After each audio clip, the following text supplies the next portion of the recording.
સાંપ્રત સમયમાં દરેક સમાજમાં સૌથી મોટો એક પ્રશ્ન થઈ રહ્યો છે કે દીકરીઓ ભાગી રહી છે. બીજી જ બાજુ જે છૂટાછેડાના કેસ વધી રહ્યા છે. અને આટલી વાત તો ઠીક, પરંતુ જે છૂટાછેડામાં મસમોટી રકમો લેવામાં આવી રહી છે તેને લઈને દરેક સમાજ છે આજે ક્યાંક ને ક્યાંક પીડાઈ રહ્યો છે. અને ઘણા બધા સમાજો છે આવા કુરિવાજો અને ખાસ કરીને છૂટાછેડા છે તેને લઈને ચિંતન શિબિરો કરી રહ્યા છે. સમાજમાં આ બધા દૂષણો છે તેને ડામવા માટે પ્રયત્ન કરી રહ્યા છે. ત્યારે રાજકોટમાંથી જ એવો કિસ્સો સામે આવે છે કે એક યુવક પાસેથી છૂટાછેડા માટે 1 કરોડની માંગ કરવામાં આવે છે. આ મુદ્દે જ આજે આપણે ચર્ચા કરવી છે.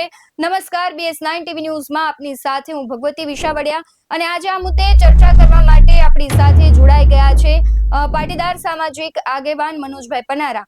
મનોજભાઈ, BS9 ટીવી ન્યૂઝમાં આપનું ખૂબ સ્વાગત કરું છું. Thank you. મનોજભાઈ, સૌથી પહેલા એ સમજવું છે કે સાંપ્રત સમયમાં છૂટાછેડાના કેસો વધી રહ્યા છે. દીકરા દીકરીઓના લગ્ન થવામાં ક્યાંક ને ક્યાંક ઘણા બધા પ્રોબ્લેમ આવી રહ્યા છે અને ખાસ છૂટાછેડામાં આટલી બધી માંગણી કરવામાં આવે છે. કઈ દ્રષ્ટિએ તમે જુઓ છો? ભગવતી, ખરેખર તો આ વિષય છે ને એક ખૂબ ચિંતન મન અને એક સામાજિક મુદ્દો બની ગયો છે. ચિંતન મનન માંગે એવો મુદ્દો છે અને આની અંદરથી પાટીદાર સમાજ બહુ ગંભીર પરિણામો આના ભોગવી રહ્યો છે. આનું એનાલિસિસ થવું જોઈએ. હું તો એમ કહું છું કે આજે જે ઘટનાઓ બની રહી છે એની ઊંડાણપૂર્વક એક ચિંતન મનન બૌદ્ધિકો દ્વારા થવી જોઈએ. ભગવતી, હું તમારા પહેલા જ પ્રશ્નનો જવાબ આપું કે દીકરીઓ જતી રહી છે, પ્રેમની જાળમાં ફસાઈ પણ રહી છે અને પોતે પ્રેમ પણ કરતી હોય છે. પ્રેમ કરતી હોય, એનું યોગ્ય પાત્ર હોય, એનું પોતે મેચ્યોર હોય, પરિપક્વ હોય અને એના ભવિષ્યની એને ખબર હોય અને લગ્ન કરે, એ કોઈ પણ સમાજ સામે કરે કે કોઈ પણ વ્યક્તિ સાથે કરે, એ કોઈ પણ જ્ઞાતિમાં કરે, એનો વિરોધ ના હોવો જોઈએ એવું મારું સ્પષ્ટ માનવું છે. હું ફરીથી ને કહું છું, પરિપક્વ દીકરી, ભણેલ ગણેલ દીકરી, ઉંમર લાયક દીકરી, કાયદાની ભાષામાં નહીં પણ સામાજિક રીતે ઉંમર લાયક દીકરી પોતાના જીવન સાથીને પસંદ કરતી. તો 5000 વર્ષ પહેલા પણ આપણે ત્યાં હિન્દુસ્તાનમાં અનેક દીકરીઓએ પોતાના પતિઓને પસંદ કરવાના કિસ્સાઓ આપણે ઇતિહાસમાં વાંચીએ છીએ અને આપણા શાસ્ત્રોમાં પણ છે, આપણી કથાઓમાં પણ છે.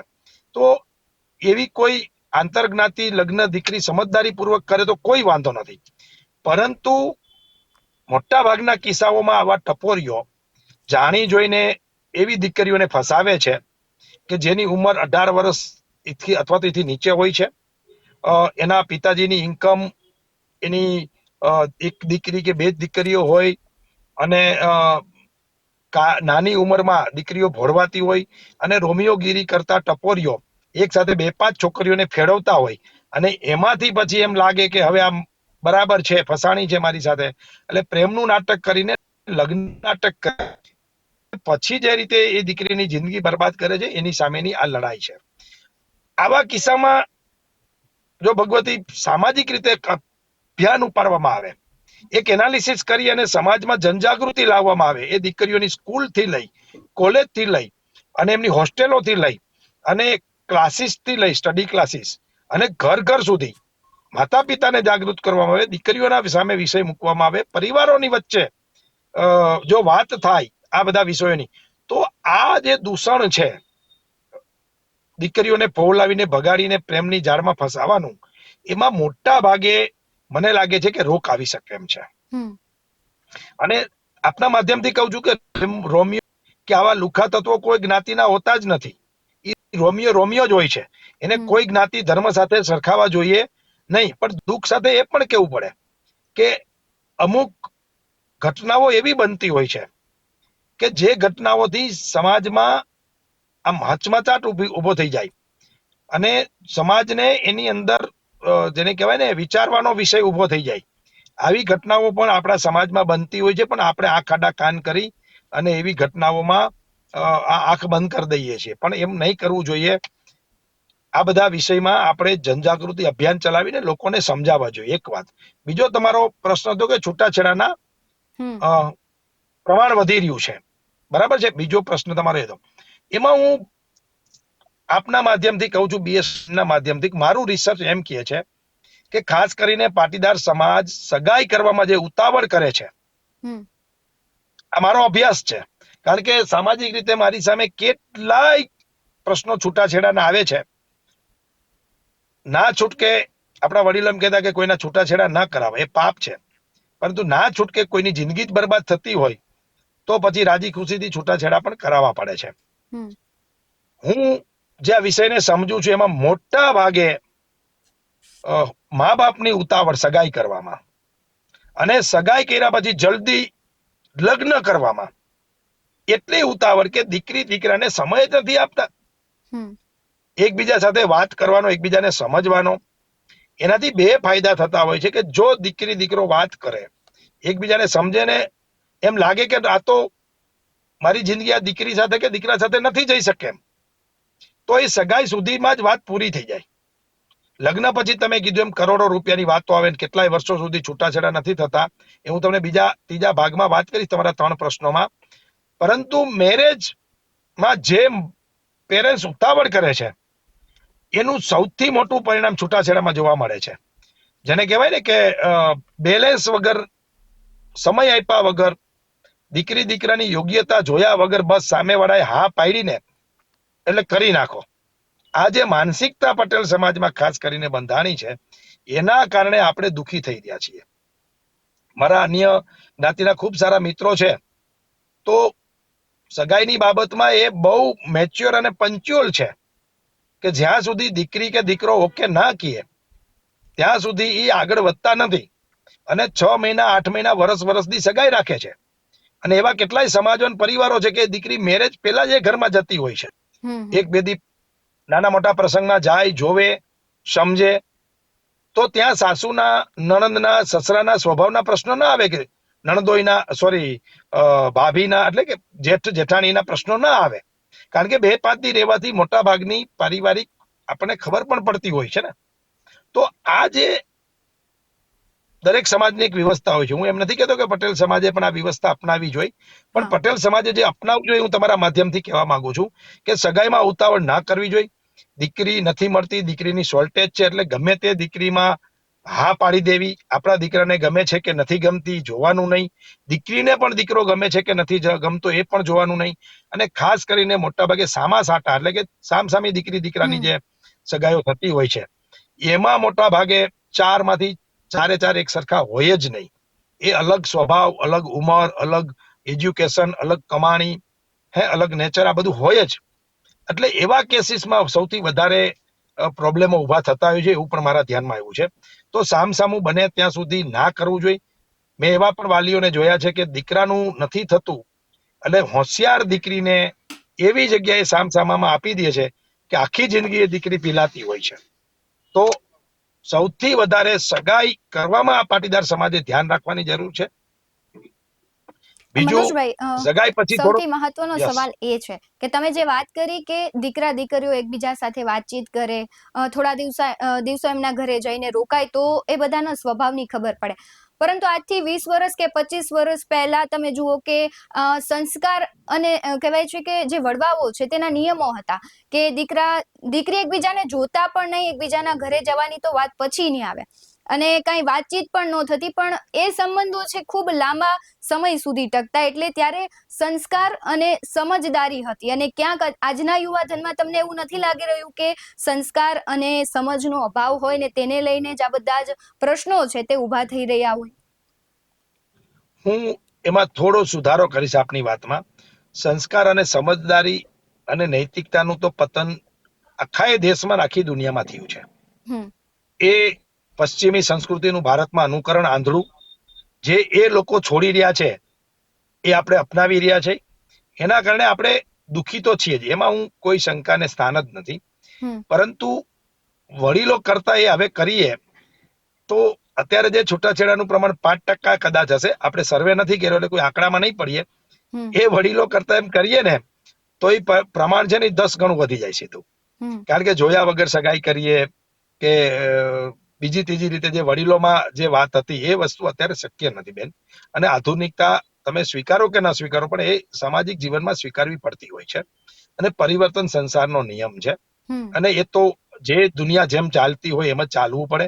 તમે વિરુદ્ધ દિશામાં ચાલવા જાઓ તો એ શક્ય પણ નથી અમુક વિષયોમાં. હા, અને સંસ્કારની કમી થઈ છે. આજના યુવા ધનને 100% વડીલોની વાત ગમતી નથી, એમના રીતિ રિવાજો ગમતા નથી, એમની સંસ્કૃતિ ગમતી નથી. એ વાત સાથે હું સહમત છું, પણ એ બધું નથી ગમતું તો એના જિમ્મેદાર પણ ક્યાંક ને ક્યાંક હું ને તમે ને આ સમાજના લોકો જ છે ને. એને ગમે એવું કઈ ને કઈ પરિવર્તન આપણે લાવવું જોઈએ, એક વાત. બીજી વાત એ છે કે તમારી વાત સાથે હું 100% સહમત છું કે 25-30 વર્ષ પહેલાના લગ્ન જીવનો ચાલતા હતા. આજના લગ્ન જીવનો 4 દીમાં 8 દીમાં છૂટાછેડા થઈ જાય છે. એટલે એની અંદર હું એવું સ્પષ્ટ માનું છું કે સગાઈ ની ઉતાવળ ન કરવી જોઈએ, અને સગાઈ થયા પછી દીકરી દીકરાને 6-8 મહિનાનો સમય આપવો જોઈએ, વાતચીતનો, ઓળખવાનો, સમજવાનો. તો આનું પ્રમાણ ઘટી શકે. આ બંધ કાંઈ થતું જ નથી બેન, અને બંધ શક્ય પણ નથી કે છૂટાછેડા થાય જ નહીં, પરંતુ એનું પ્રમાણ ઘટાડી શકાય. સામસામા સગપણોની અંદર પણ જો યોગ્યતા પાત્ર હોય ચારેય તો જ કરવું જોઈએ. બાકી કોઈ એક દીકરીને કે કોઈ એક દીકરાને લેટ ગો કરી અને તમે લગ્ન કરાવી દો તો એ લાંબુ ટકતું નથી. આ મારી એક એ વાત છે. હવે વાત રહી પૈસા લેવાની. એમાં મારું સ્પષ્ટ માનવું છે કે આ વિષય છે ને બે ધારી તલવાર છે. આની અંદર સમજદારી છે ને એ બહુ મહત્વનો વિષય છે. ઘણા મારી પાસે એવા પ્રશ્નો આવે છે, દીકરીના મા બાપ આવે ત્યારે કે અમારે તો 1 કરોડ રૂપિયા લેવા છે. અને હું કહું કે જયારે દીકરીની સગાઈ કરી ત્યારે એની કેપેસિટી એવડી હતી? આપણે વ્યવહાર 1 કરોડનો હતો ખરો? તો કે ના. તો ક્યાંથી આપી? કે જમીન વેચીને આપે. એટલે હું એને કહું કે કોઈ આજ સુધીમાં છૂટાછેડા કરવામાં કોઈ જમીન વેચી નથી. તમે વ્યાજબી વાત કરો તો હું રસ્તો કાઢી દઉં, અને હું વાતનો સહમત છું કે આપણા વડીલોએ નક્કી કરેલી વ્યવસ્થા છે એ ખોટી તો નથી. નહીતર શું થાય, સમાજમાં દબાણ વયું જાય. ગમે ત્યારે કોઈ એમ કે આ પેલું હતું ને તલાક તલાક તલાક, એમ ગમે ત્યારે દીકરીને કે જતી રહે, કાંઈ નથી. એટલે કાયદો બરાબર જ છે.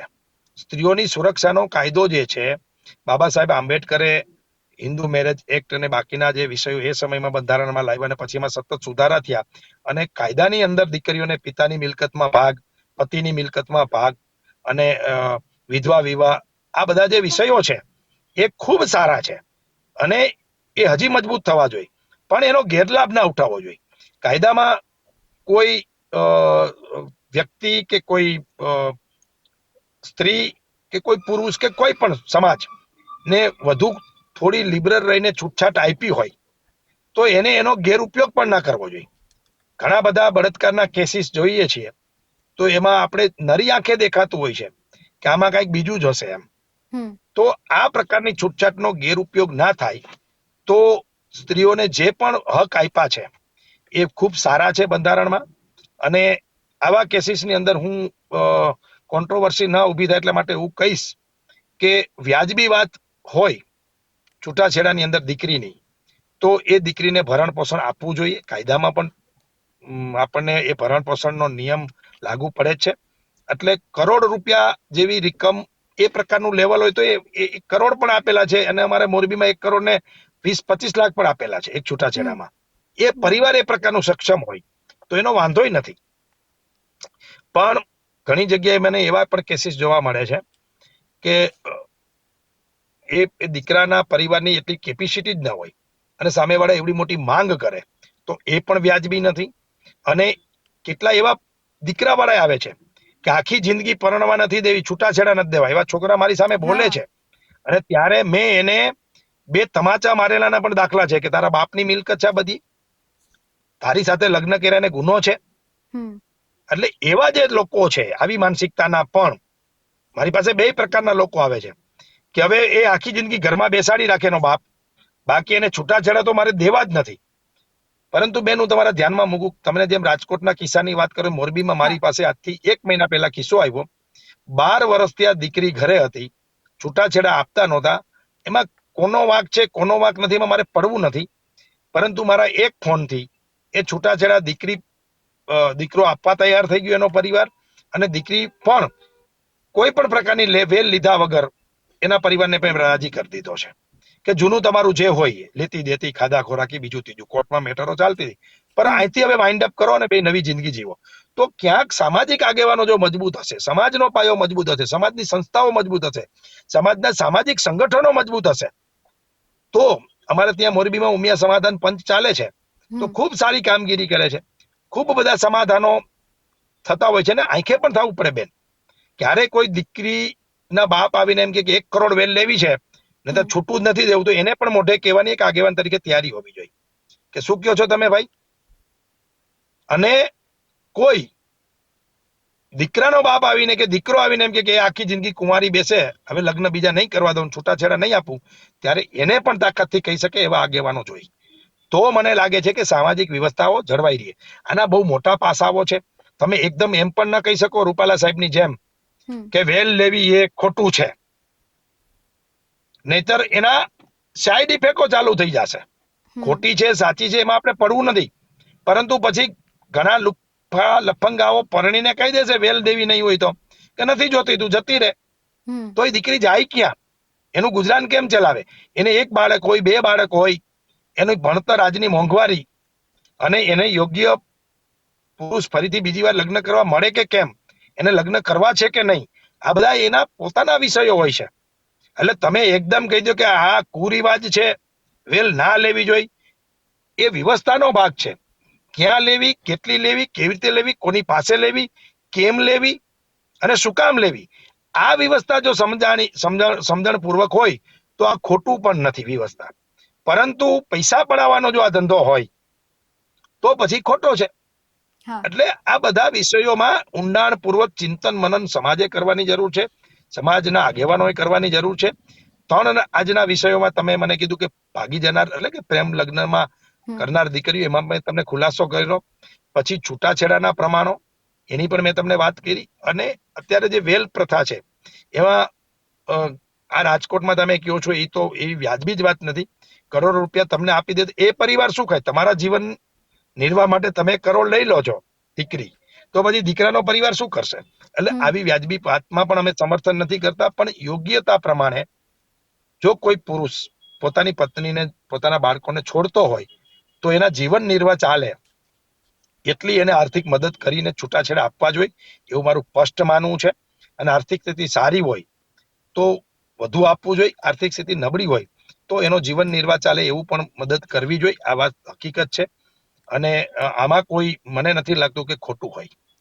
મનોજભાઈ, ખાસ એ સમજવું છે કે જે છૂટાછેડાના કેસો વધી રહ્યા છે, આટલી બધી મોટી રકમ માંગવામાં આવે છે, જે કેપેબલ છે એ પરિવારો તો કદાચ આપી પણ દેશે, પરંતુ જે આપે છે અને આવા કિસ્સાઓ બને છે, અને બીજા લોકો હોય કે જેને ખરેખર છૂટાછેડા કરવા છે એની પાસે આટલા પૈસા નથી, તો દીકરીઓ જે માંગે છે, એટલે પેલા લોકો પાસેથી અમને ક્યાંક પ્રોત્સાહન મળતું હોય એવું નથી લાગી રહ્યું કે ભાઈ આ લોકો કેપેબલ છે, તેને કરોડ રૂપિયા આપ્યા, અમે પણ કરોડ રૂપિયા માંગે. એટલે મારું કહેવાનું એમ છે કે જે યુવાનો છે એ લગ્નમાં ખૂબ ખર્ચા કરીને એક તો માન લગ્ન થતા હોય, ત્યારબાદ છૂટાછેડાની આટલી મોટી રકમ, ઘણા એવા કિસ્સાઓ પણ બન્યા છે કે યુવાનો છે આપઘાત કરે છે. એટલે ક્યાંક ને ક્યાંક છૂટાછેડાના કિસ્સાઓ છે યુવાનને મોતના મોંમાં ધકેલે છે. તમને એવું નથી લાગી રહ્યું? 100% બંને સાઈડ છે કે એવા કેટલા યુવાનો પણ છે કે કેટલી દીકરીઓની જિંદગી બરબાદ કરે છે, છૂટાછેડા આપતા નથી. એવા પણ મેં દીકરીઓના કિસ્સા જોયા છે કે મનોજભાઈ મને છૂટાછેડા લેવડાવી દો, મારે 1 પૈસો પણ નથી જોતો, પરંતુ મારે આ માણસથી છૂટવું છે, મારે મારી જિંદગી શરૂ કરવી છે. અને એટલા કેટલા યુવાનો પણ મારી પાસે આવ્યા છે કે મનોજભાઈ જે કી આપવું છે અમારે, પણ પ્લીઝ અમને આમાંથી છોડો. એટલે આ સિક્કાની બંને બાજુ છે બેન. આને તમે આમથી પણ જોવો તો નવડો લાગશે અને આમથી જોશો તો તમને છગડો લાગશે. એટલે આ બંને વિષયો પણ આમાં છે ને સમજણની જ મહત્વતા છે. આ બધા વિષયમાં સમજણની મહત્વતા છે. અને બીજું, જ્યારે હું તમારા દર્શક મિત્રોને કહું છું તમે કોઈ આવી મેટરમાં ફસાઈ જાઓ કે કોઈ દીકરીનો જ પરિવાર 1 કરોડ માંગે છે, તો એના માટે મારા પાસે જે રસ્તો છે હું બતાવું છું. હું લોયર નથી, પણ જે કામ કરતા કરતા સમજણ પડી છે કહું છું કે તમારે જેને છૂટાછેડા ફેમિલી કોર્ટમાં માંગ, કોર્ટ એવડો મોટો ઓર્ડર કરશે નહીં, કોર્ટ એટલો બહુ મોટો ઓર્ડર પૈસા આપવાનો નહીં કરે, એટલે ઓટોમેટિક એ લેવલ છે તમારી ઈચ્છા નજીકનું આસપાસનું આવી જશે. સમજાણું? એટલે કોઈ યુવક આવી રીતે ફસાણો હોય તો એને આત્મહત્યા ન કરવી જોઈએ, એક વકીલ રાખી અને છૂટાછેડાની અરજી આપી દેવી જોઈએ. એના જે નોર્મ્સ છે કે 6 મહિના અલગ રહેતા હોવા જોઈએ, 1 વર્ષથી વધુ લગ્ન જીવન હોવું જોઈએ. આ બધા નોર્મ્સ છે, એ વકીલને પૂછી લેવાના, એને ફોલો કરવાના અને પછી સમય થાય એટલે એને છૂટાછેડાની અરજી આપી દેવી, જેથી કરીને જે 1 કરોડ માંગીને હેરાન કરવાની વાત છે કે ઘર બરબાદ કરવાની વાત છે, એની અંદર તમે આરામથી છૂટાછેડા મેળવી શકો. થોડોક સમય લાગે પણ મેળવી શકો. અને જે દીકરીઓને પણ હું એવું કહું છું, એવા પેરેન્ટ્સોને પણ કહું છું કે કોઈ છોકરો ઊંધો છે, લખણ ખોટો છે દેશી ભાષામાં કહીએ તો, અને દીકરીને હેરાન જ કરવી છે, છૂટાછેડા આપવા જ નથી, એને પણ ફેમિલી કોર્ટમાં છૂટાછેડા માટેની અરજી કરવી જોઈએ, ખાધા ખોરાકની અરજી કરવી જોઈએ, અને સ્ત્રી સુરક્ષાના જે કાયદાઓ એમને મળે છે અધિકારો, એનો ઉપયોગ કરવો જોઈએ, જેથી કરીને આવા જે છોકરાઓ છેલ બટાવ છે કે કોઈને હેરાન કરવા માટે જ આવું કરતા હોય છે, એને પણ યોગ્ય ન્યાય મળી શકે. તો અંતે મારી વાત એટલી જ છે કે આ બધા સમજણના વિષય છે. સામાજિક સંસ્થાઓ અને સામાજિક આગેવાનો મજબૂત હશે તો આવી ઘટનાઓમાં રસ્તાઓ નીકળતા હોય છે, અને અંતે કોર્ટ પણ આના માટે સચેત છે, જાગૃત છે, અને એ પણ ઘણા બધા સમાધાનો કરાવતી હોય છે. મનોજભાઈ, ખાસ આ સામાજિક દૂષણો વધી રહ્યા છે કે દીકરા દીકરીઓના ઘર લાંબા સમય સુધી ચાલતા નથી, તેના માટે તમને કયા કારણો જવાબદાર લાગે છે? સહન શક્તિનો ખૂબ અભાવ છે બેન, એ વાત સાથે હું બહુ સહમત છું. આજે તમે બહુ સારો પ્રશ્ન પૂછ્યો કે સમજણ શક્તિનો ખૂબ અભાવ છે. અત્યારે નાની નાની વાતમાં છૂટાછેડા થઈ જાય, મારે તમારા ભેગું રહેવું નથી, હું મારી રીતે જીવી લઈશ, તમે તમારી રીતે, હું મારી. આ જે વાત છે ને, બસ આ વાત ખૂબ દુઃખ કરતા છે કે આટલી નાની વાતોમાં દીકરીઓ છૂટાછેડા લઈ લે છે અને જેને કહેવાય ને કે પોતાની જિંદગી બરબાદ કરે છે. તો સમજણ શક્તિનો અભાવ છે, સહન શક્તિનો અભાવ છે, અને ક્યાંક મા બાપના સંસ્કારોનો પણ અભાવ છે. અને જે મા બાપો કહે છે કે તને કઈ તકલીફ પડે તો આવતી રહેજે, અમારું ઘર ખુલ્લું છે, અને દીકરી એ મા બાપના જોરે અને બરે નાની વાતમાં સાસુ સસરા કે હસબન્ડ ઝઘડો કરીને ઘરે આવતી રહેતી હોય છે. પછી એ જ મા બાપ, એ જ ભાઈ ભાભી 3 મહિના પછી કંટાળીને એમ કહે છે કે હવે તું જતી રહે, અથવા તો છૂટું લઈને બીજે મેરેજ કર. એટલે એ રીતના જે ઘટનાઓ બને છે એ ખૂબ ચિંતાનો વિષય છે. મારી આપના માધ્યમથી દીકરીઓને વિનંતી છે કે જ્યાં સુધી સમજણપૂર્વક ચલાવાતું હોય અને નાના નાના ઇસ્યુ હોય, તો દુનિયામાં કોઈ પરિપૂર્ણ ભગવાન સિવાય છે જ નહીં આ દુનિયામાં માણસ તરીકે. તો દરેકમાં કઈક ખામી હશે. અહીંયા કઈક ખામી હશે તો ત્યાં બીજી ખામી હશે, ત્યાં કઈક ત્રીજી ખામી હશે. અને વ્યક્તિ પોતામાં પણ હોય છે. દીકરી છૂટાછેડા માંગતી હોય તો એમાં પણ નાની મોટી ભૂલો હોય છે, ખામીઓ હોય છે, કોઈ પૂર્ણ નથી. અને દીકરો માંગતો હોય તો પણ દીકરામાં પણ હોય છે. તો બંને સમજવું જોઈએ કે આ વસ્તુથી દુઃખી થવા સિવાય કઈ મળવાનું નથી. તો એવા કેસોની અંદર ખૂબ દુઃખની વાત છે. એમાં મા બાપના સંસ્કાર અને સામાજિક વ્યવસ્થાઓ ઢોળાઈ રહી છે, એ ચિંતાનો વિષય છે, અને એ દૂષણ જ છે. એની અંદર સામાજિક જાગૃતતા લાવી અને આવા કપલો જે છૂટાછેડા તરફ નાની વાતમાં જઈ રહ્યા છે, એને ફરીથી ભેગા કરી અને આ વાતને એમને સમજાવવી પડે. હું મારા જ એક ઓળખીતાનો કિસ્સો કહીશ તમને. દીકરીના 15 દિવસમાં લગ્ન કરીને દીકરી કહે છે કે મારે રહેવું નથી, અને મા બાપ એમને સપોર્ટ કરે છે. દીકરીના કારણો વ્યાજબી હતા, પણ એમાંથી રસ્તો પણ નીકળે એમ હતો. પણ 15-20 દિવસમાં જ એ દીકરીના છૂટાછેડાની કાર્યવાહી થઈ જાય છે. આજે દીકરી ફરીથી પછતાય છે કે આ કારણો તો સમાધાન થઈ શકે એવા હતા, અથવા તો આ વિષયોમાં રસ્તા નીકળે એમ હતા. છૂટાછેડા કરીને મેં મોટી ભૂલ કરી છે. ફરીથી આ જો દીકરો હા પાડે તો મારે ફરીથી ત્યાં લગ્ન જીવન શરૂ કરવું છે. અને આવા કેટલાય લગ્ન જીવન શરૂ થયા પણ છે. ભૂલો સમજાતી હોય ને, તો આ બધા વિષયોની અંદર કોર્ટમાં કેસ ચાલતા હોય 6-8-12 મહિના પછી સમજાય તો પણ દીકરી દીકરા ફરીથી ભેગા થતા હોય છે. તો આ બધા સમાજમાં અનેક કિસ્સાઓમાં અનેક વાતો છે, અનેક વિષયો છે. એટલે એક ઘટનાને જ આપણે આખા સમાજની ઘટના ગણી લેવી એ પણ વ્યાજબી નથી. ખૂબ સારા લોકો છે, એવા પણ મેં માતા પિતાઓને જોયા છે બંને સાઈડ, કે દીકરી દીકરાને નથી ભળતું તો પ્રેમથી છૂટાછેડા કરી દીધેલા છે. કશું જ નહીં, કોર્ટ નહીં, કચેરી નહીં, પૈસા જ નહીં. બરાબર છે કે ભાઈ ભળે એમ જ નથી, કુદરતી સ્વભાવ મેળે નથી આવતો, પ્રેમથી પણ કરી દીધેલા છે.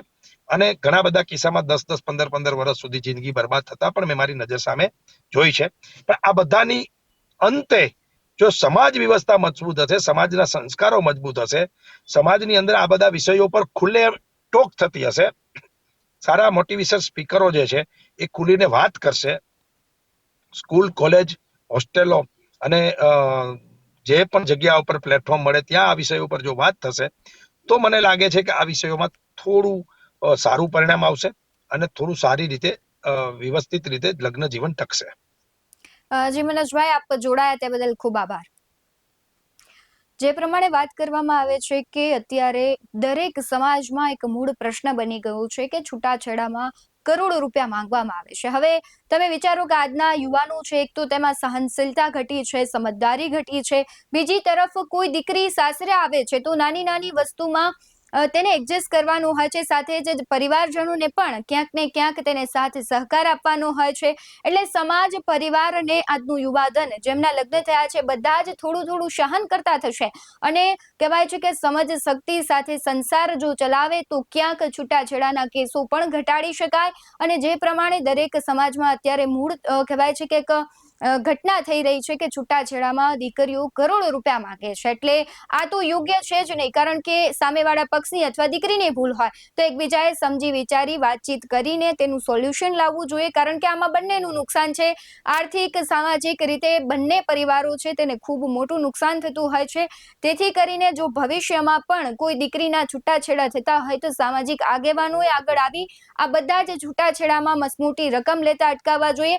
અમુક પ્રકારનો તેમને દંડ આપવો જોઈએ, કારણ કે કોઈ દીકરી કે દીકરાની જિંદગી ન બગડે તેના માટે પણ કાર્યવાહી થવી જ જોઈએ. પરંતુ છૂટાછેડાના નામે એક જો બિઝનેસ જ ચાલતો હોય તો આ બિઝનેસને રોકવો ખૂબ જરૂરી છે, કારણ કે તે સમાજનું આખું માળખું છે તેને અસર કરી રહ્યું છે. અને ખાસ સમાજમાં આવા કિસ્સાઓ થવાથી કહેવાય છે કે આજનું યુવાધન છે ને જે પેઢી છે તેને ખૂબ જ નુકસાનકારક સાબિત થાય છે, ને ક્યારેક તો આપઘાત પણ દીકરા દીકરીઓ કરતા હોય છે. એટલે આ ઘટનાને લઈને તમારું શું માનવું છે, ને છૂટાછેડાને લઈને જે રકમ લેવાઈ રહી છે તેને લઈને શું માનવું છે તે કમેન્ટ બોક્સમાં જરૂરથી જણાવજો. બાકી આવા જ વધુ અહેવાલો સાથે ફરી મળતા રહીશું. તમે અમારી યુટ્યુબ ચેનલને સબસ્ક્રાઇબ કરવાનું, અમને ફેસબુક અને ઇન્સ્ટાગ્રામ પર ફોલો કરવાનું ભૂલશો નહીં. બાકી અવનવી અપડેટ્સ મેળવવા માટે આપ જોતા રહો BS19 ન્યૂઝ. નમસ્કાર.